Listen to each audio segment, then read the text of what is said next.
வாசு, நீ குடிச்சிருக்கியா? வாசு, நீ குடிப்பியா? உன்னதான் கேக்குற, நீ குடிப்பியா?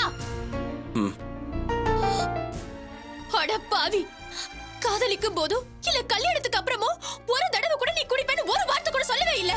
குடிப்பழக்கம் இல்லன்னு தானே சொன்ன. இது என்ன புது பழக்கம்? யார் கத்து கொடுத்தது? நீதாண்டி, நீதான். அம்மா, வாசு ரேவதி கிட்ட ஏதோ பிரச்சனை பண்றான் போல இருக்குமா? ஐயோ, அது புருஷ மண்டாடி பிரச்சனைடி. நீ சாப்பிடு. புதுசா கல்யாணம் ஒரு புருஷன் என்ன கேட்பனா அதுதானே நானும் உங்ககிட்ட கேட்டேன். என்னமோ புருஷன் மண்டாடி சந்தோஷம் எல்லாம் கட்டில கிடையாது, அப்படி எப்படி எல்லாம் அட்வைஸ் பண்ற? கல்யாணம் பண்ணிக்கிட்டது அட்வைஸ் உங்ககிட்ட கேட்கறதுக்காக இல்ல, சந்தோஷத்தை அனுபவிக்கிறதுக்காக தான். உன்னால எனக்கு கட்டில தானே சந்தோஷம் கிடையாது, அதான் பாட்டில நானே தெரிகிட்டேன். நீ எல்லாம் ஒரு மனுஷனா? நான் அப்படியெல்லாம் பேசினாலாவது உனக்கு பொறுப்பு வரும், நீ பொறுப்புள்ள மனுஷனா மாற வேண்டாம் நினைச்சேன். ஆனா நீ பொறுப்பு இல்லாம இப்படி குடிச்சிட்டு வந்துட்டு அதுக்கு காரணம் வேற சொல்றியா? உன்னை நம்பிதானே வந்தேன். சும்மா உன்னை நம்பிதான் வந்தேன், உன்னை நம்பிதான் வந்தேன் சொல்லாத. ரெண்டு பேரும் விருப்பப்பட்டு தானே கல்யாணம் பண்ணிக்கிட்டோம். ஒரு நாள் சந்தோஷமா இருந்தா மொத்த உலகமே அழிஞ்சு போயிருமா? நான் இப்ப உன்னை சம்பாதிக்க பார்த்தாம தெருவுலியா விட்டுட்டேன். சும்மா அதையே சொல்லிக்கிட்டு இருக்கேன். உன் மூஞ்ச பத்தல எனக்கு எரிச்சலா தான் வருது.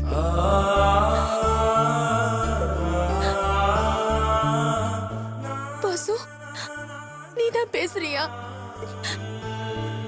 என் முகத்தை பார்த்தாலே எல்லா கஷ்டமும் விலகிடும், அதிர்ஷ்டம் வந்து கொட்டுன்னு சொன்ன நீ இப்ப என் முகத்தை பார்த்தாலே எரிச்சலா இருக்குன்னு சொல்ற. ஆமா, புருஷனோட மனசை புரிஞ்சுக்காம நடந்தா எரிச்சல் வரதானே செய்யும். என்ன நிம்மதியை விட்டு தூங்க வர்றியா?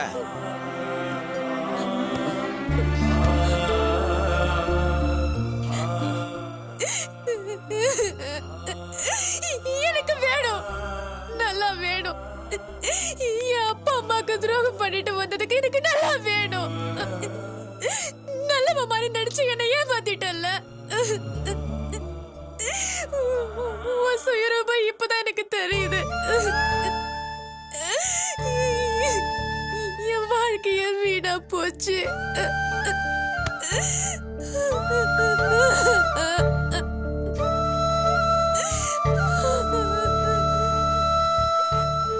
அம்மா, என்னம்மா ரேவதி இன்னும் வெளியே வரவே இல்ல?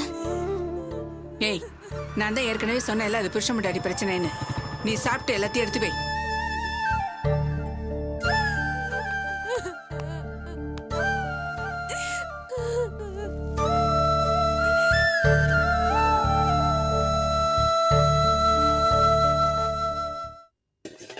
இந்த அர்ச்சனா அங்க வச்சிடு.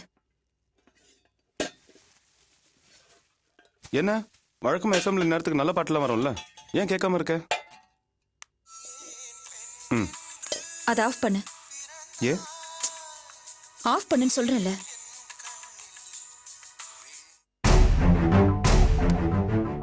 இந்தா இன்னைக்கு கலெக்ஷன் காசு. நாளைக்கு காலை கிளம்பும்போது எனக்கு ஒரு 150 ரூபாய் வேணும்.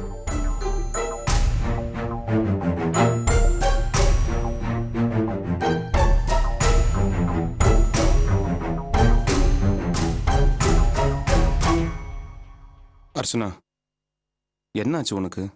ஒன்னும் இல்லையே.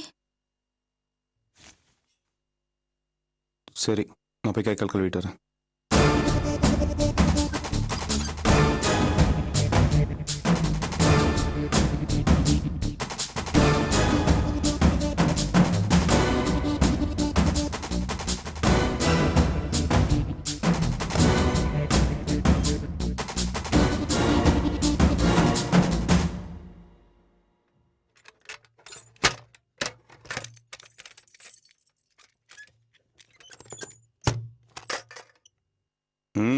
சாம்பார் வாசனை மூக்க தொலைக்குது, பயங்கர பசி வேற.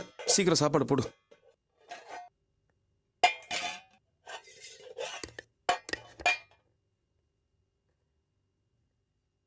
இன்னைக்கு என்ன பணம் கம்மியா இருக்கு, செலவு அதிகமோ?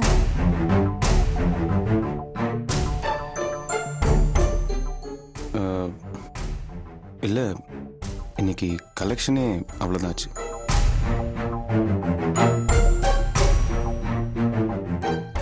நீ சாப்பிடல?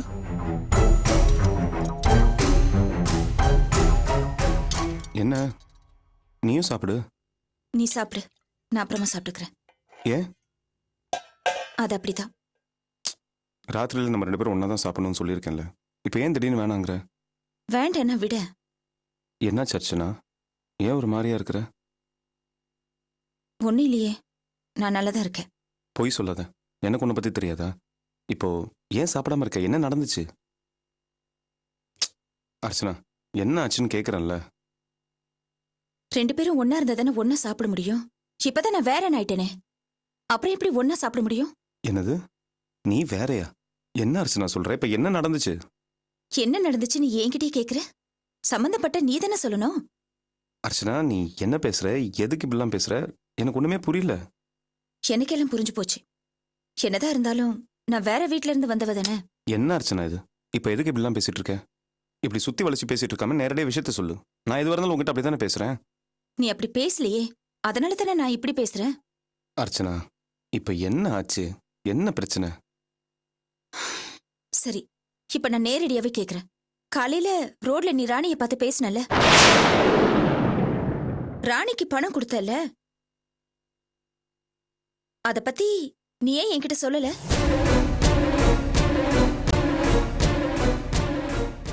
என்ன பேச்சே காணோம்? எதா இருந்தாலும் நேரடியா என்கிட்ட பேசுவேன்னு சொன்னல, இத பத்தி ஏன் என்கிட்ட நீ சொல்லல? மத்தியான ஷெட்டுக்கு சாப்பாடு எடுத்துட்டு வந்தப்போ நீ சொல்லுவேன்னு நினைச்சேன், அப்பவும் சொல்லல. இப்ப நீ வேலை முடிஞ்சு வீட்டுக்கு வந்த உடனே நீ சொல்லுவேன்னு எதிர்பார்த்த, இப்பவும் சொல்லல. இப்ப ராணிய பார்த்து வெளியில ஜாரமாடியா பேசிட்டு தானே வந்த. பணம் ஏன் கம்மியா இருக்குன்னு உன்கிட்ட கேட்டேல்ல, அப்ப கூட நீ உண்மையை சொல்லல. நீ உன் தங்கச்சி கூட ஒண்ணு சேர்ந்துட்ட, நான் இப்ப வேற ஆளாயிட்டேன். அதனால தானே உனக்கு என்கிட்ட சொல்லணும்னு தோணல. அர்ச்சனா, என்னை மன்னிச்சிரு அர்ச்சனா. நான் ஒரு காரணமாக தான் உங்ககிட்ட சொல்லாம விட்டேன். என்ன காரணம்? என்னதான் இருந்தாலும் நான் வேற குடும்பத்தை சேர்ந்தவ, நீங்க எல்லாரும் ஒரே குடும்பத்தை சேர்ந்தவங்க, அதான காரணம்.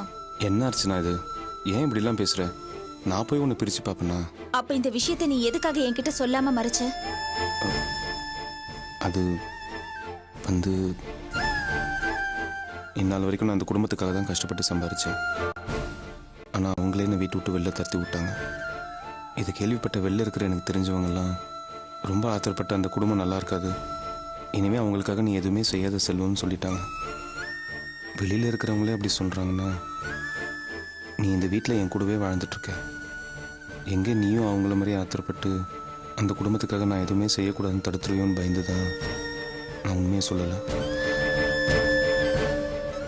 நீ என்ன புரிஞ்சுக்கிட்டது அவ்வளவுதானா?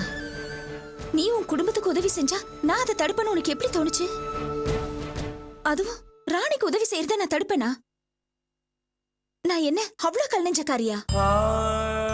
இவ்வளவு நடந்ததுக்கு அப்புறமும் நான் இந்த வீட்ல இருக்கிறதுக்கு சம்மதிச்சதே ராணிக்கு ஒரு நல்லது பண்ணணும்னு நீ சொன்னதுனால தானே. அத மறந்துட்டியா? இதுக்கு நீ என்ன வேற யாரோன்னு சொல்லி இருந்தா கூட நான் வருத்தப்பட்டிருக்க மாட்டேன். செய்யற உதவியை தடுப்பேன்னு நினைச்சிட்டியே, இவ்வளவுதான் நீ என்ன புரிஞ்சுக்கிட்டது? நான் ஒரு முட்டாள் அர்ச்சனா. நான் அந்த மாதிரி நினைச்சது தப்பு தான். இனிமே சத்தியமா நான் உங்ககிட்ட எந்த விஷயத்தையும் மறைக்க மாட்டேன். நமக்குள்ள எந்த ஒளிவு மறைவும் இருக்காது. என்னை மன்னிச்சிரு அர்ச்சனா. அப்புறம் இன்னொரு விஷயம், இனிமே மாசம் மாசம் அவங்களுக்கு மல்லிகை சாமான் வாங்கி தரதா நான் அப்பா கிட்ட சொல்லியிருக்கிறேன். அன்னைக்கு அவங்க போய் மல்லிகை சாமான் கேட்டப்போ அண்ணாச்சி அவங்கள ரொம்ப அவமானப்படுத்திட்டாரு. அதான் மனசு கேட்காம நான் அப்பாட்ட அப்படி சொல்லிட்டேன். என்னை மன்னிச்சிரு அர்ச்சனா. நீ எது செஞ்சாலும் நல்லதுக்கு தான் செய்வேன்னு நம்புறவனா? இனிமேலாவது நான் உன் மேல வச்சிருக்கிற நம்பிக்கைய நீ என் மேல வை. சரி, சாப்பிடு. நீயும் சாப்பிடு. வேண்டாம், நான் தான் மன்னிப்பு கேட்டேன்ல, சாப்பிடு. நீ சாப்பிடு, நான் அப்புறமா சாப்பிட்டுக்கிறேன். நீ சாப்பிட்டாதான் நானும் சாப்பிடுவேன்.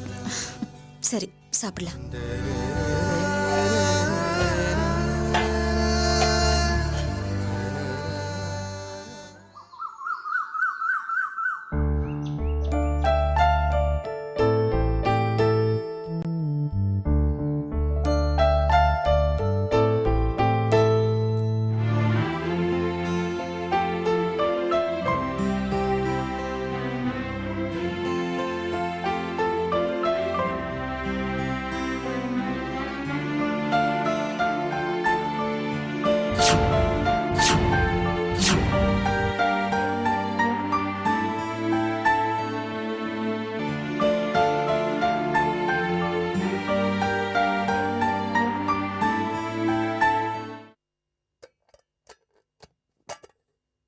ராணி இன்னைக்கு ஊறுகாய் தான் வச்சிருக்கேன், கொஞ்சம் அட்ஜஸ்ட் பண்ணி சாப்பிட்டுக்கோ. ஐயோ பரவாயில்ல. ரேவதி, வாசு கூப்பிடுறான் போல இருக்கு. சரி, லஞ்ச் மிச்சம் வைக்காம சாப்பிடு, ஓகேவா? சரி. ரேவதி, அம்மா வரேம்மா. ரேவதி, இங்க கொஞ்சம் வாயேன். ரேவதி, எதுக்கு? இங்க வா சொல்றேன்.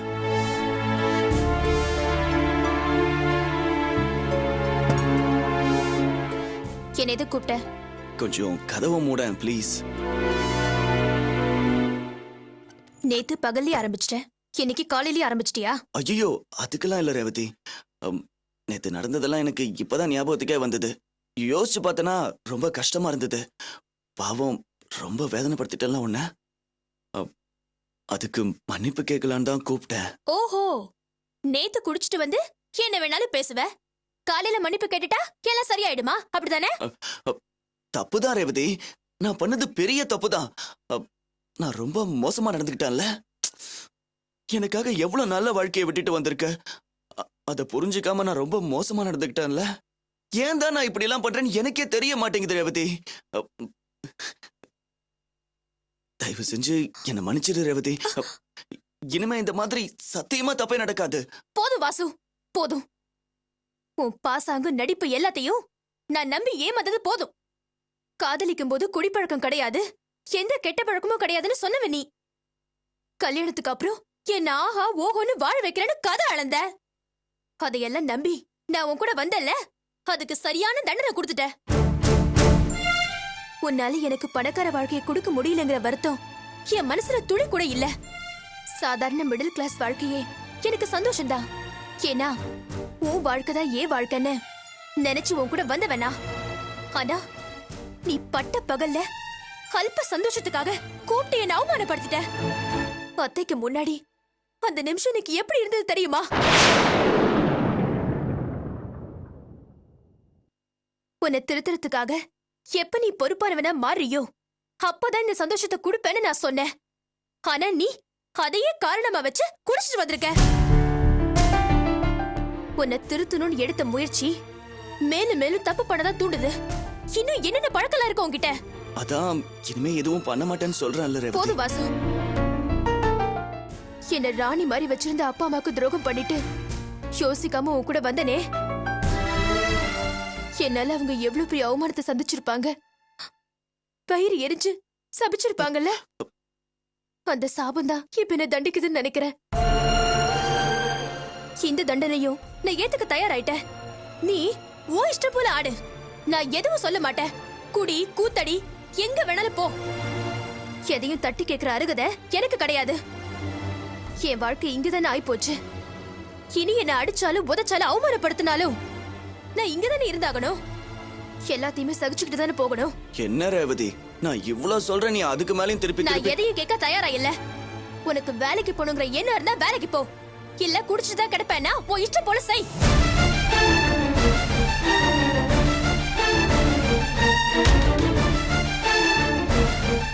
மாடி ரேவதி, என்னத்த? இந்தா, இது காய்ச்சின என்ன தேய்ச்சி குழி, உடம்புக்கு நல்லது. சரிங்க அத்தை.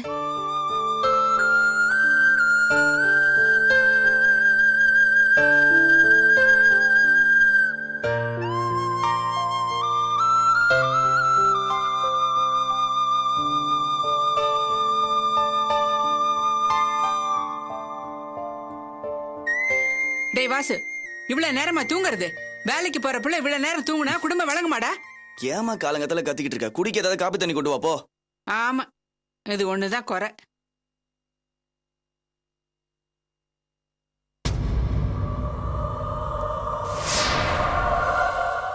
எப்படியாவது பணத்தை ரெடி பண்ணி உன் பொண்டாட்டி சந்தோஷப்பட்டு ஏதாவது செஞ்சு பணத்தை ரெடி பண்ண வழிய பாடுற.